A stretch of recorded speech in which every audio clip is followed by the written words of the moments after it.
Aam Aadmi party ప్రధాన convener Arvind Kejriwal నిన్న నరేంద్ర మోదీ ఇంటికి ప్రదర్శనగా బయలుదేరాడు. వాళ్ళ యొక్క ఆప్ ఎంపీలతోటి, మాజీ మంత్రులతోటి, మాజీ నాయకులతోటి కలిసి ఈయన కూడా బయలుదేరి E20కి వ్యతిరేకంగా 2,30,000 పిటిషన్లు సేకరించాము రాష్ట్ర వ్యాప్తంగా.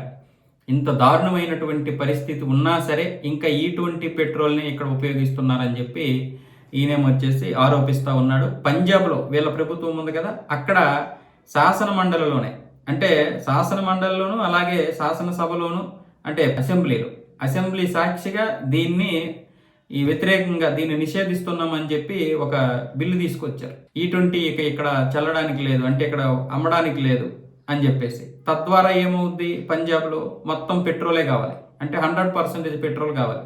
100% పెట్రోల్ కావాలంటే ఎంత అవుద్ది, ₹160 అయిపోద్ది. 160, ₹170 అవుద్ది.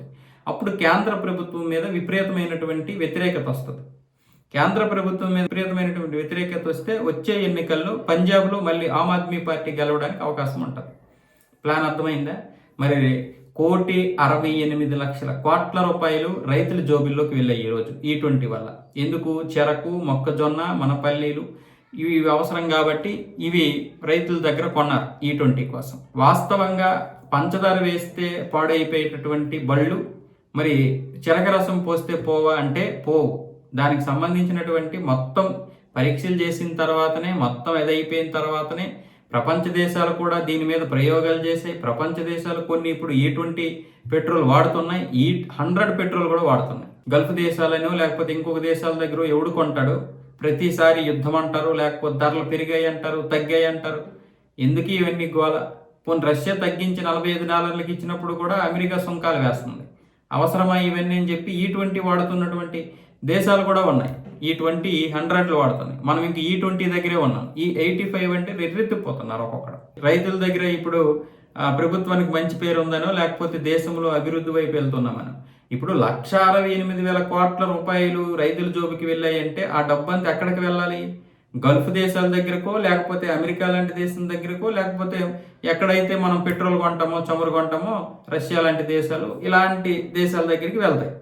ఆ డబ్బంతా అక్కడికి వెళ్లకుండా దేశంలోనే ఉంది. ఇప్పుడు 10 సంవత్సరాల కాలంలో ₹1,68,000,00,000. పోనీ బళ్ళు ఏమైనా పాడైపోతున్నాయి అంటే మరి నేను కూడా వాడుతున్నది బొల్లేదే, నా ఫ్రెండ్ వాడుతున్నది కారు, వాడికి ఏం కాలేదు. E20 పెట్రోల్ వల్ల ఏం కాలేదు, డీజిల్ వల్ల ఏం కాలేదు. పోనీ డీజిల్లో కలపలేదు, ఓకే, పెట్రోల్లో మాత్రమే కలుపుతున్నారు. పోనీ ఎలక్ట్రికల్కి వెళ్ళొచ్చు కదా, మన దేశం అభివృద్ధి చెందాలి కదా. రూపాయి పతనం అయిపోతుందని మీరే కదా అంటున్నారు. ఇంకా డబ్బులు బయటికి వెళ్ళిపోతుంటే పరిస్థితి ఏంటి? ఇదే చైనా వాడు తయారు చేస్తే E20ని మీరు ఇంకా కళ్ళకద్దుకొని నెత్తిని పెట్టుకుంటారు. చైనా వాడు ఆహో ఓహో గొప్ప ఇది అదే అంటారు. అదే మనలాంటి వాళ్ళు మాత్రం చేస్తే, మన దేశంలో ఏదైనా ప్రయోగాలు చేస్తే మనకు నచ్చవు.